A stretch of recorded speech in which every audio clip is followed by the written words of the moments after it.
네, 우리 마지막 교회네요. 라오디게아 교회. 하루 세 끼 함께 밥 먹자 하신다. 하루 세 끼 함께 밥 먹자 하신다 라는 제목으로 하나님 말씀 증거하도록 하겠습니다. 라오디게아의 특징에 대해서 잠깐 말씀을 좀 드리는 게 여러분이 성경을 이해하는 데 도움이 많이 된다고 생각합니다. 우리 식으로 얘기하면 대전 같은 곳입니다. 무슨 얘기냐? 교통의 요충지다, 그런 얘기입니다. 그 소아시아 지역에 우리 7개 했는데 그 당시 이제 큰 지진이 한번 났다고 그랬잖아요. 그 지진이 나니까 아무래도 정부에서 재난지원금처럼 막 이렇게 무너진 도시 건립할 수 있도록 그 당시 로마의 지배를 받았으니까, 그래서 로마 정부에서 도와준다 그랬어요. 근데 라오디게아 이 지역은 굉장히 부자 동네거든요. 그래서 됐거든요 그랬어요. 우리 스스로 힘으로 할 수 있습니다. 다른 데 도와주세요 그랬다고요. 그러니까 로마의 지원금을 거부하고 자체적으로 해결할 수 있을 정도의 막강한 재력이 있는 지역이 있습니다. 가끔 이제 이 투르키예 지역 관광 상품 이런 거 보면은 거기 파무칼레라는 곳이 나와요. 원래 지명은 이제 히에라폴리스라고 부르는데 굉장히 유명한 온천 지역이에요. 저도 이제 그 성지순례 갈 때 그 지역을 지나가면서 온천도 해보고 그랬는데 너무너무 아름답습니다. 당연히 황제를 위한 특별 별장이 거기 있어요. 지금도 흔적이 좀 남아있고 그렇기도 한데, 그러니까 히에라폴리스, 파무칼레라고 부르는 온천이 있고, 그 다음에 골로세 지역, 골로세가 바로 옆이에요. 골로세 교회 아시죠? 그래서 골로세 지역 또 인근에 있는 그런 곳이다라는 것입니다. 그리고 교통의 요충지고, 그 다음에 은행업, 그럼 아무래도 금융이 많이 모였겠죠. 그 다음에 모직이 굉장히 유명했어요.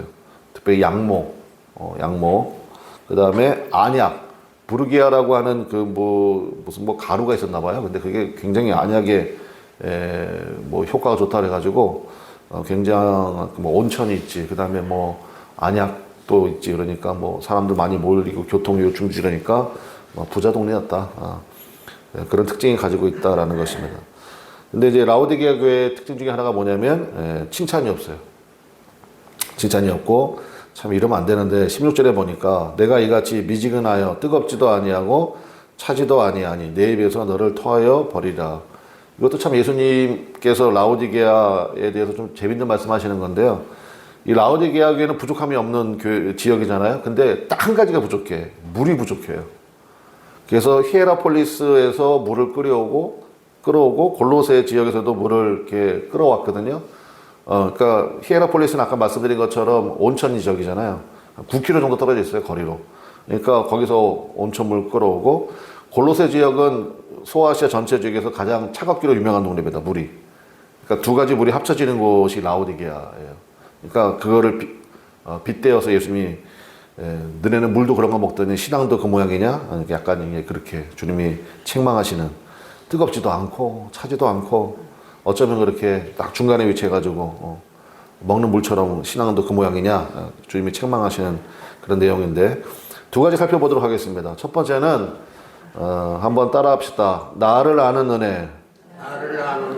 나를 아는 은혜를 구하라 라는 것입니다. 그게 17절인데 17절 우리 한번 같이 읽어보겠습니다. 시작. 네가 말하기를 나는 부자라 부유하여 부족한 것이 없다 하나 내 곤고한 것과 가련한 것과 가난한 것과 눈먼 것과 벌거벗은 것을 알지 못하는도다. 알지 못하는도다. 오늘 이 말씀을 여러분이 꼭 붙드셨으면 좋겠습니다.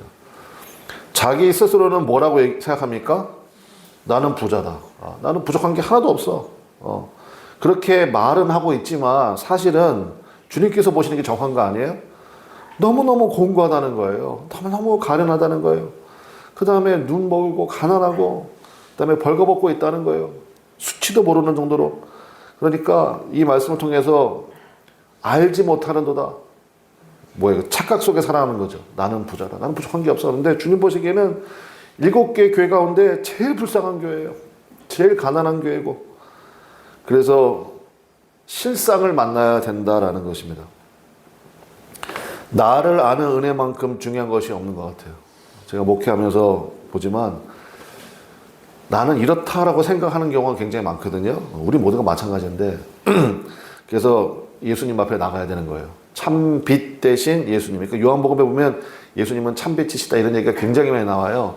그러니까 참빛 앞에 가면 예를 들어서 우리가 불을 다 꺼놓고 있다고 합시다. 그러면 우리 서로 잘 안 보이잖아요. 그러니까 우리끼리 보면 그런 거예요. 잘 몰라요. 자기 자신도 제일 모르고. 여러분 자기 자신을 제일 모르는 게 사실은 본인이잖아요. 자기 얼굴 알아요? 거울 봐야 알지. 근데 다른 사람들은 나를 잘 보거든. 자기 목소리도 여러분 그런 거 경험해 보지 않아요? 저는 좀 이제 익숙해졌어. 뭐 우리 설교 동영상도 좀 올라가고 막 그러니까 이제는. 근데 처음에는 너무 이상한 거예요. 죄송합니다. 저는 제 목소리가 괜찮은 줄 알았어요. 근데 이제 그 영상을 통해서 듣잖아요. 제가 꺼버려.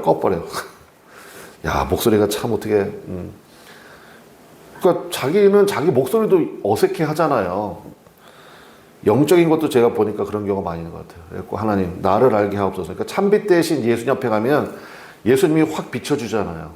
여러분, 여러분 몸이 아플 때 병원 가가지고 자외선이란다. 적외선. 그러니까 그 엑스레이가 그런 거 아니에요? 그러니까 우리가 가시광선이라고 있잖아요. 내 눈으로 볼 수 있는 광선 밖에 있는 선들이 있잖아요. 그 선으로 보면은 우리 안에 내부까지도 다 찍어내고 뭐 그런 거 아니에요? 결국 빛으로 하는 거잖아요. 빛으로. 참빛 대신 예수 옆에 가면요. 속속들이 다 드러난다는 것입니다. 그래서 이사야 선지자도 주님 만나고 나서 내 손으로 내 입을 가리나이다 그러잖아요. 그래서 하나님 앞에 나를 아는 은혜를 주옵소서. 여러분 그 기도하시기 바랍니다. 내가 어떠한 상황이고 어떠한 모습인지를 알아야 여러분 이렇게 평생 살다가 주 옆에 가면 얼마나 당황스럽겠어요. 나는 부족한 게 아무것도 없어. 이것 봐봐. 하나님 나를 얼마나 사랑하시는지 내 삶에는 뭐 부족한 게 하나도 없고 돈도 넘쳐나고 근데 주님 앞에 갔더니 주님이 이걸 확 뒤집어서 얘기해버리면 그거 어떡할 거예요 그때? 그러니까 아직 기회 있을 때 하나님 앞에 우리가 정말 날마다 해야 되는 기도라고 생각을 해요. 하나님 나를 아는 은혜를 주시옵소서. 그러면서 18절에 보니까 내가 너를 권하노니 세 가지 사래요. 첫 번째 불로 연단한 금을 사서 부유하게 하고 흰옷을 사서 두 번째 벌거벗은 수치를 가리고 세 번째 안약을 사서 눈에 발라서 보게 하라.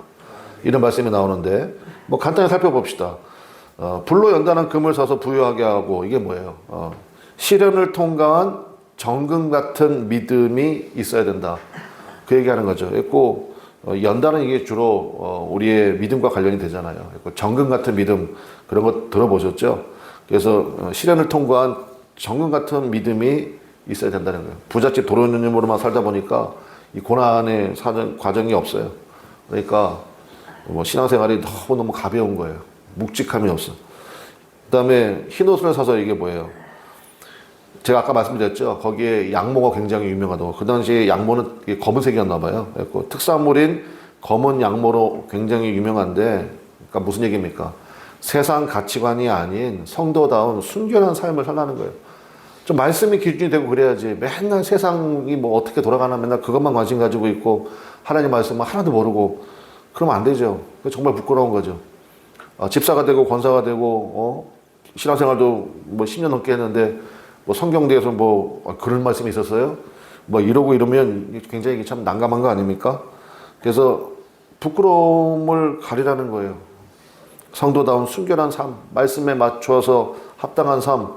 세 번째, 안약을 사서 눈을 발라보게 하라. 영안이 열려야 된다는 거죠. 주님께서 주시는 귀한 은혜를 볼 줄 알고 참된 소망을 볼 줄 아는 것. 근데 여기서의 핵심이 뭐냐? 이거를 어디서 삽니까? 요 세 가지 사라고 그러는데 어디서 사래요? 18절에 보니까 내게서 이렇게 맞아요. 내가 너를 권하노니 나한테서 사라는 거예요. 그러니까 이런 거는 딴 데가 살 수가 없어요. 그래서 우리가 맨날 오직 예수님입니다 라고 말하는 이유가 바로 그거예요. 예수님 외에는 답이 없기 때문에. 우리가 왜 전도해야 됩니까? 예수님 외에는 답이 없어요. 이거 다 어디 가서 이런 걸 예수님밖에 없다고요. 그래서 두 번째 결론은 예수님이에요. 방법은 예수님과의 친밀함에 있다는 것입니다. 그게 20절인데 같이 한번 읽어보겠습니다. 시작.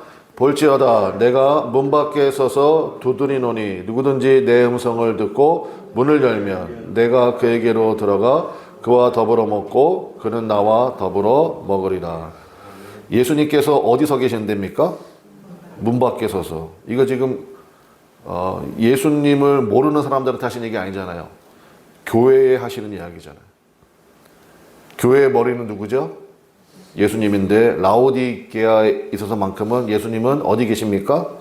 문 밖에 계신다고요. 그러니까 이걸 우리가 내 심령에 적용할 줄 알아야 돼요. 자기가 자기 삶의 주인이 돼가지고 있으면 예수님이 문 밖에 계신 거예요. 예수님께서 여러분의 마음을 강제로 열고 들어와가지고 막 이렇게 하지 않으십니다. 그러니까 영접하는 자가 돼야 돼요. 영접하는 자, 곧 그 이름을 믿는 자들에게는 하나님의 자녀가 되는 권세를 주셨나니. 그래서 이 새벽에 우리가 하나님 앞에 기도하면서 우리 계속 영접하는 거예요. 주님, 오늘도 하루를 지냅니다. 어제와 별반 다를 게 없는 하루 같지만 그렇지 않거든요. 내 평생에 처음 만나는 하루잖아요.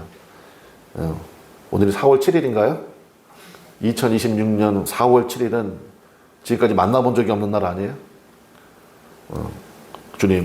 주님께서 내 마음 가운데 오시옵소서. 좌정해 주시옵소서. 나의 생각을 다스려 주시옵소서.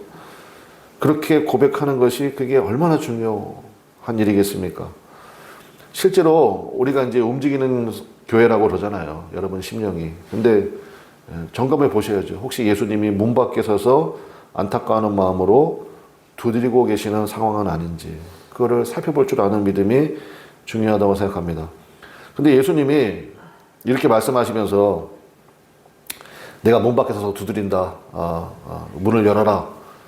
그럼 내가 네 속을 완전히 뒤집어 놓겠다. 뭐 이렇게 얘기 안 하시고 그 문을 열면 뭐 하시겠다는 거예요? 들어오셔서 뭐 하신대요? 밥 먹재요. 그러니까 너무 이게 뭐라 그럴까? 맥 빠지나? 예수님 모시면 그냥 내 안에 있는 답답한 거, 그 다음에 억울한 거, 속 터지는 거, 그 다음에 그냥 너무너무 힘든 거, 이러면 그냥 주님께서 능력 있으시잖아. 그냥 한 번에 확 그냥 뒤집어 버리시고, 홍해 바다를 가르치듯이 그냥 갈라질 것은 확 갈라지게 하시고, 그러면 얼마나 속시하고 좋아요. 근데 기껏 주님이 하신다는 얘기가 뭐냐면, 밥 먹재. 밥 먹재. 내가 그에게로 들어가 그와 더불어 먹고 그는 나와 더불어 먹으리라. 이게 지금 무슨 얘기 하시는 거죠, 예수님께서? 하루 세끼 밥 먹자 이렇게 말씀하시는데, 제가 이 말씀을 예전에도 설교하고 그때도 참 묵상하면서도 은혜가 됐지만 어제도 묵상하면서 은혜가 되더라고요. 여러분, 제가 여러분에게 한번 여쭤보겠습니다. 아무리 가까운 사이라도 하루 세 끼를 같이 먹는 경우 있습니까? 거의 없어요. 거의 없지 않아요? 저도 제가 여기서 제일 친한 사람은 제 아내잖아. 근데 제 아내하고 어제 2끼 같이 먹었던 것 같아요. 2끼? 1끼 반? 목사님, 반은 뭐예요? 닭같이 하는 밥을 먹었거든. 치킨 3조각 같이 먹었어. 그러니까 하루 3끼를 같이 계속 먹는다. 제가 아내분들에게 여쭤볼게요. 남편이 하루 3끼 같이 밥 먹재. 좋아요? 대답하지 마. 새벽에 괜히 또. 예수님이요, 하루 3끼 같이 밥 먹재요. 그러니까 예수님이 원하시는 건 뭐냐? 예수님과 나의 완벽한 신뢰와 친밀감이에요. 그러니까 예수님이 그거 얘기하신 거예요. 내가 문 밖에 서서 두드린다. 너 혼자 너무 애쓰지 말고 내 음성을 듣고 문을 열어라. 그러면 내가 들어가서 나와 하루 3끼 같이 밥 먹자. 주님과의 완벽한 신뢰, 완벽한 친밀감. 지금 이거 얘기하시는 거예요. 라오디게아의 문제의 모든 그 해결점이 뭐냐? 예수님이 안 계신 거예요. 예수님이 그 안에. 예수님이 너무 낯선 거예요. 주의 말씀이 너무 낯선 거예요. 그러면 적용의 측면으로 한번 생각해 봅시다. 왜 예수님을 내 안에 모시려고 하지 않을까? 라오디게아 교회처럼. 왜 그럴까요? 예수님을 모시는 순간 그때부터 모든 것을 내 마음대로 할 수가 없게 되기 때문입니다. 아무리 사랑하는 사이를 할지라도 남편이 생기고 아내가 생기고 자녀가 생기면 생활의 패턴이 완전히 달라지거든요. 제 친구 중에 이제 곧 할아버지가 될 친구가 있어요. 곧 할아버지가 됐대. 내가 참 친구들 만나면 진짜 야 벌써 우리가 그럴 나이가 됐나? 이제 뭐 됐지 뭘. 그래고 일찍 시집장가 가는 애들이 있거든. 우리 자녀들 가운데. 그래고 이제 뭐 애를 가졌대. 해가지고 이제 곧 할아버지 된대. 그래고 제가 그랬거든요. 내가 축하해 줄까? 아니면 위로해 줄까? 그랬더니 나도 모르겠어. 뭐 그런 얘기 하더라고요. 근데 그 다음 얘기가 굉장히 인상적이었어요. 그래서 이제 요즘에 맞벌이 부부 많잖아요. 그래가지고 천상 그 애를 자기네 부부가 봐줘야 된대요. 그런 상황이 됐대. 그래가지고 지금 집안의 가구며 뭐며 모든 시스템을 다 바꾸겠대요. 아니 여러분 처음에 갓난아기 태어나봐야 얼마나 요만하잖아 그냥. 요만하잖아. 근데 그 아이 때문에 수십 년 살아온 모든 삶의 스타일을 다 바꾼다는 거예요. 그 다음에 자기 아내는 지금 뭐 직장도 그만둬야 될 것 같다고 그런 얘기하고 막 그러더라고. 무슨 얘기인지 아시겠어요? 진짜 한 주먹도 안 되는 애기만 들어와도 집안의 상황이나 시스템이 완전 바뀌어버려요. 근데 예수님이 오셔가지고 하루 세끼 같이 밥 먹자는데 아무런 일도 안 일어난다고요? 그러니까 예수님하고 같이 있는 게 싫은 거야. 그러니까 좀 나가 계시면 안 되냐고. 그래서 문 밖에다가 예수님을 내보낸 거예요. 그러니까 라오디게아 교회의 상황이 그런 거라고요. 라오디게아 교회만 그렇습니까? 그러니까 오늘 이 말씀을 통해서 우리가 밤연교사 삼아야 됩니다. 정말 내가 예수님과 친밀한 관계가 되었는가? 예수님과 하루 세끼 밥 먹는 게 기쁜 일인가? 그러면 예수님과 내가 하루 세끼 밥 먹는 그런 친밀감과 예수님과의 완벽한 신뢰가 되고 있다면 현재 나의 모습이나 나의 생활은 정상적인가? 그거를 살펴볼 수 있어야 되죠. 말씀의 결론 맺겠습니다.